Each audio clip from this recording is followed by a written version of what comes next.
Hi, everybody. I'm Brittany Lewis, a breaking news reporter here at Forbes. Joining me now is Zee Cohen-Sanchez, Executive Director at Strategist. Zee, thanks so much for coming back on. Yeah, thanks so much again for having me. There is some must-watch TV Tuesday night, 9 p.m. Eastern Time, the first debate between Vice President Kamala Harris and former President Donald Trump. What are you looking out for? You know what? I think that this is going to be really making or breaking the polls tomorrow. I hate to say it, but we're in a very, very tight race right now. And I think that tomorrow is really going to be it. I think that's going to be most likely the only debate that we have, because I highly doubt that Trump is going to want to have another debate after tomorrow. And who knows? I mean, maybe the Harris camp won't either. We'll see how it goes. But I think we should go into tomorrow thinking that this might be the first and only debate of the election cycle.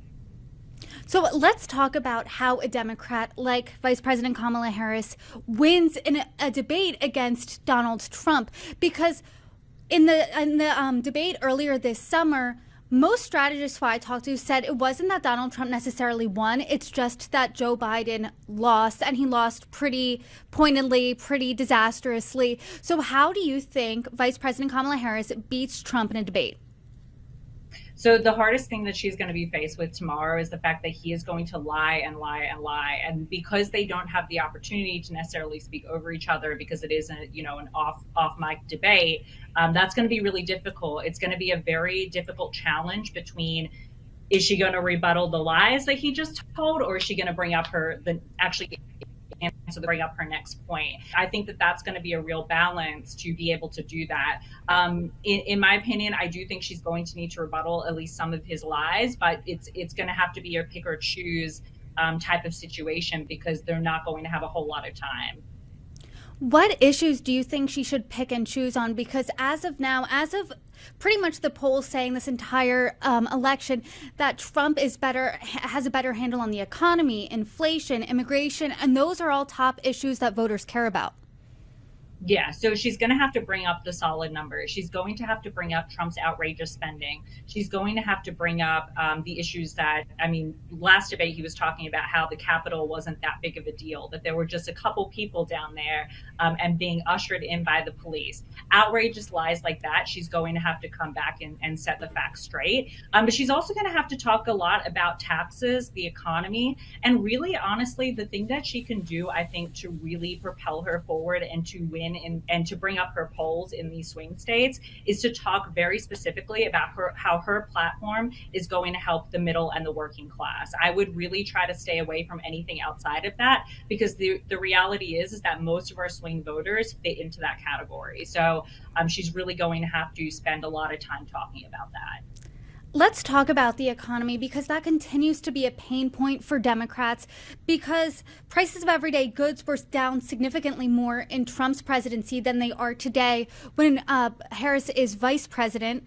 So how does she answer a question of, was your life better 4 years ago when it comes to the economy?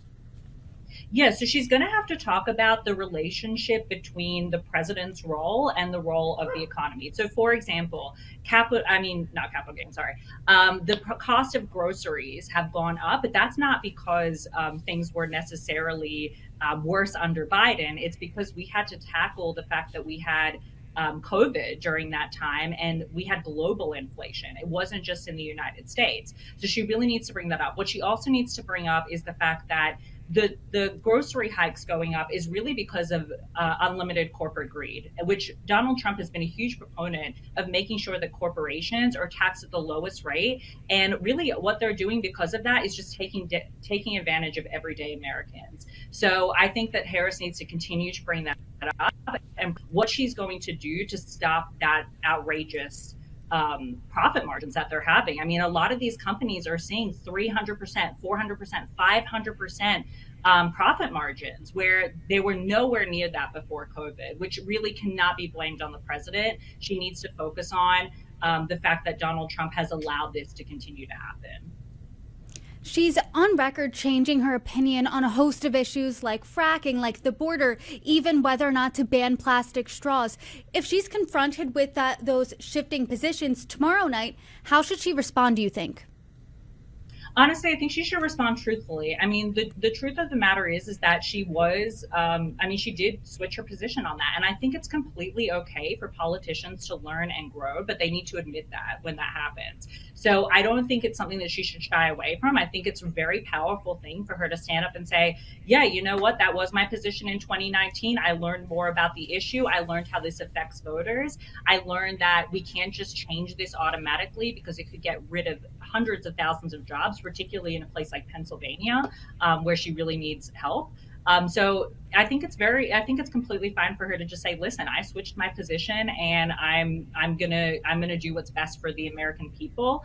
But then also I think she needs to bring up how Trump has also flipped his positions. He originally stacked the Supreme Court to make sure that he could overturn Roe v. Wade. He supported Project 2025, and now he's turning around saying that the government should cover IVF, which is completely in contradiction to both those things. So I think she should bring that up.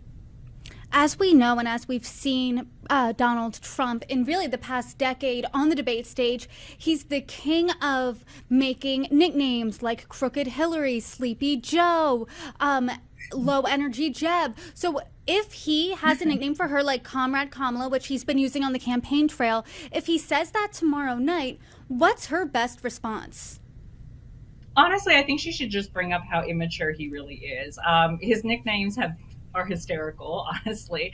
But I think that she needs to bring up how immature that is. And while the American people are struggling and suffering, he's coming up with these insane nicknames that have nothing to do with anything. Also, saying something like comrade is not a bad thing. And she can go ahead and educate people on that there's no link between that necessarily and communism. I mean, that's used very, very widely today.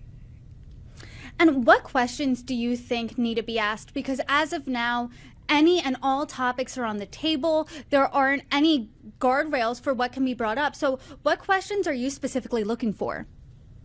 Well, hopefully they really bring up the issues that actually matter to everyday Americans. There's been a lot of talk around things like capital gains tax and things like that, which really do not affect everyday Americans. We're talking about people that make hundreds of millions of dollars a year, which is just not an issue that affects everyday people. So I think that I really, really hope that there's an opportunity there where they really bring up the actual policy that will affect everyday working class people. Because if they do, Kamala Harris is absolutely going to win the debate. I think that the only way that she doesn't win the debate is if she gets thrown off by Trump's lies, continuously lying time after time.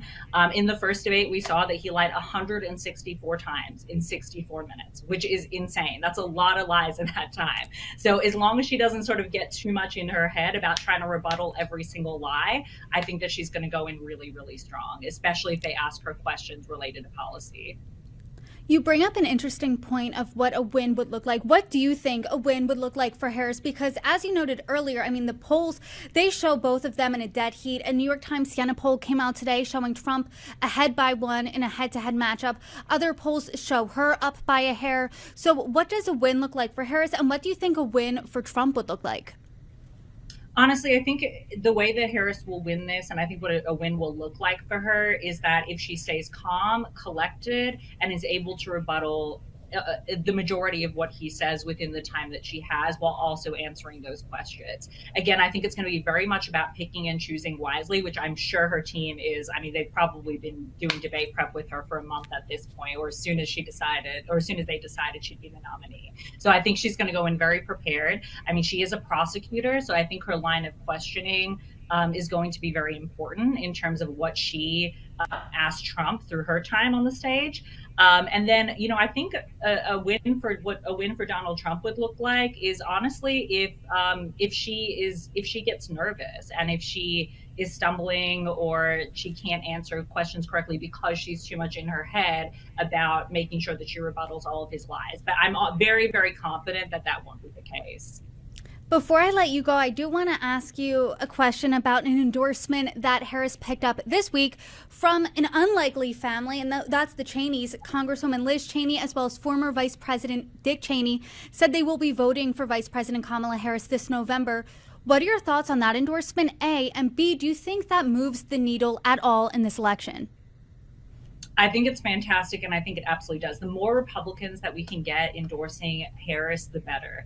I also think that she needs to use this as fuel to tell people why they're endorsing her and not Donald Trump, why they're actually going against their party. And the reason is because Donald Trump, with obviously is a rapist, obviously is a grifter, has done all of these horrible things. But then on top of that, we see somebody that has 40 out of 44 of his cabinet members coming out and saying that this man should not serve.